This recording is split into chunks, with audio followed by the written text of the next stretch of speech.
Hello and welcome back to the course on blockchain. And today we've got a tutorial on consensus protocols. Alright, so here's our map. We've just ticked off mining and finally we are at consensus protocols, the last step in our saga. Alright, so let's have a look at what we're talking about. We're going to discuss, in terms of consensus protocols, we're going to look at first the challenges that they're designed to solve, because we've already gotten familiar with the concept of consensus protocols when we were talking about the Byzantine fault tolerance, and we understand what the whole notion is how the distributed network agrees on things. And in our case, it's how does it agree on how to keep growing, how to keep adding blocks, in which direction, how to know when to add a block and which block to add across the whole network. And so the challenge is that a consensus protocol, like as you recall in the Byzantine fault tolerance example, the challenge for the generals was to understand which command to listen to, like whether to attack or retreat. So they had to come up with a consensus protocol to solve that challenge. In our case, the consensus protocol for a blockchain has to solve two main challenges. Number one is protect the network from attackers. And we already talked about the situation where an attacker tries to attack somewhere in the middle of the chain. So if an attacker tries to like change this block, then that's going to be almost impossible for them, because they would have to change all these blocks and then all these blocks on every single node. So that's not the problem we're talking about here. The problem we're talking about here is what happens if an attacker tries to put a block at the end of the chain, tries to add a new block that is malicious. And the second challenge that a consensus protocol should solve in a blockchain is the challenge of competing chains. So in a large blockchain, because it is distributed across the world, there can be a lag between nodes, especially nodes that are far away from each other. And it could so happen that two nodes that are far away from each other could successfully mine a block at the same time, like that. And there's nothing malicious about this. There's no attackers. It's just so happens because once, let's say, this one mines the block, before the information about that gets to this one, maybe it takes like 2 seconds to get here, but during the first second, this node already also mined a block. And from the perspective of each one of these nodes, they have done nothing wrong. They are in total agreement with how mining works. And nevertheless, for the blockchain, this is a problem, because it needs to be in consensus on how to keep growing. It needs to know, do we keep growing with the orange block or do we keep growing with the purple block? Because as we'll discuss further down the course, these blocks could actually have different transactions inside them. It cannot just like accept both blocks and split the fee between the two. No, it has to pick one of the two blocks. And yeah, so that's the challenge. How does the network come to a consensus on how to keep growing? Because if it doesn't come to a consensus, like if the consensus protocol is not in place, what will happen is you'll have this chain, they'll be conflicting, and then they'll split up into two, and then later on the blockchain will split up into 4 and 8 and so on, and then eventually you just have a ton of blockchains which are completely separate. So we don't want that. We want an integral blockchain. So that's the second challenge. And in terms of consensus protocols, it's important to note at this point that there are multiple different types of consensus protocols. And at the end of this tutorial, I'll recommend an article which highlights a couple of them, which can be useful. But the two most famous ones are proof of work, POW, or proof of stake, POS. And the one we're going to be talking about is proof of work, because that's the original one described by Satoshi Nakamoto in his paper. And also it's the one that Bitcoin currently uses. And it's also the one that Ethereum still uses, even though they're planning on moving to proof of stake. So that's the one we're going to be talking about. So where does this term proof of work come from? Well, the great news is that by talking about the information or the things that we talked about in the previous tutorials, such as mining, such as hashing and P2P networks and the immutable ledger, we've already laid a very good foundation for seeing how everything comes together to create this consensus of proof of work.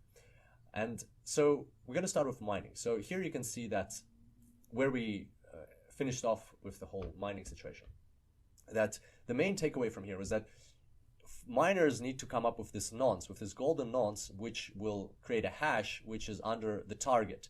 And then they will be allowed to create a block. So that's the cryptographic challenge that they're solving.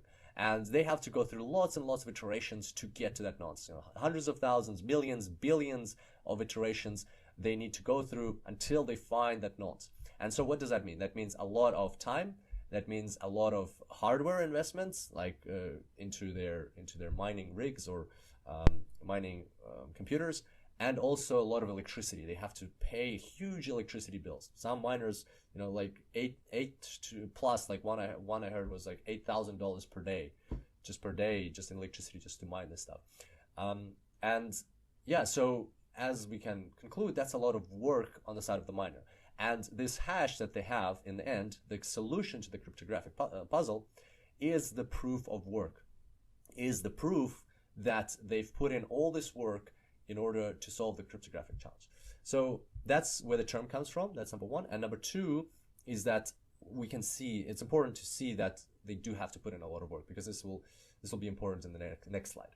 So now going back to our distributed network, what happens when a miner adds a new block? There it comes, there's the new block.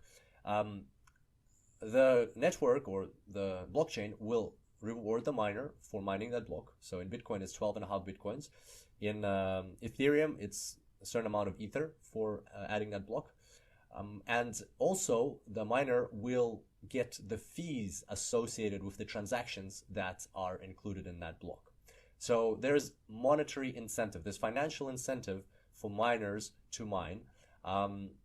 And also, there's financial incentive for miners to play fair. Why is that? Because they've put in a lot of work. So if they put in a lot of work and then they add a block that is rejected, or like they add a block that is, they found that they solved the cryptographic puzzle and they found the correct hash, and they add that block, but they've included malicious transactions, or they've done something malicious, they just won't get that reward and they won't get the fees. And therefore, they're not going to be able to pay for their electricity bill. So basically, they'll get penalized, and they don't want to risk that. So they have to play fair. And how will the network know if they're adding a malicious block? Well, it's actually very simple. Every single node before that block gets added like that, before that block is propagated to the network, every single node will conduct a series of checks. And this series of checks is very rigorous. So this is just a screenshot of some of the checks. The list just keeps going. I think it's a couple of pages long. And they check the miracle hash. They check that the previous block matches the previous hash field in the main block. They check the timestamps. They check transaction list must not be empty. They check lots and lots of things. So as you can see here, it's very, very detailed. And if a check doesn't go through, then they reject the block. And so basically, at the end of the day, the network will not allow, the blockchain will not allow malicious blocks to be added to the chain, and that's why there's a financial incentive to play according to the rules. So that's how we solve challenge number one. So that's that part of the consensus protocol, that block. So once a block comes to you, you need to do all the checks, and then you can only accept or reject it. And so if the network starts rejecting the block, like if all these nodes start rejecting the block, then that's just basically the blockchain will reject it, and that block will be invalid, that miner will be penalized. So that's the first part. Now let's talk about the second part. This one's going to be more interesting. Oh, before we move on, one thing I almost forgot. I was thinking, like, there's something I wanted to say. This cryptographic puzzles, hard to solve, easy to verify. So it's important to understand that there's a difference between mining and then verifying things. Because in mining, you have to do a lot of iterations. You have to solve that cryptographic puzzle. You have to go through all these different variations of the nonce and check the hash, and it's about brute forcing your way through the nonce to get the right hash. Whereas with verifying, you just need to check that it matches up. So let's just go back here for a second.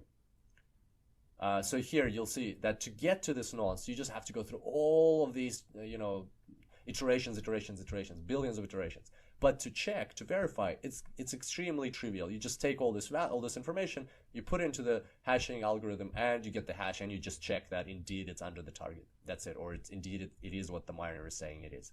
So that's the kind of like paradox or irony, I would say, in the cryptographic puzzles, that you're putting in all this work to find this this nonce. And then for somebody to verify it, they don't have to do any of that work at all. They just like take this and then bam, they put it into the hash algorithm, and then a second later they got the hash, which you were looking for minutes for a long time, for billions of iterations, and they just take one iteration to verify it. And so all these verifications, even though there's a huge list of them, it takes a couple seconds maximum to conduct these verifications for each node. So it's not a computationally heavy exercise for them. They don't spend a lot of electricity or anything like that. It's just a routine process that they do. Okay, so we're clear with that. That was us talking about prevention of attacks.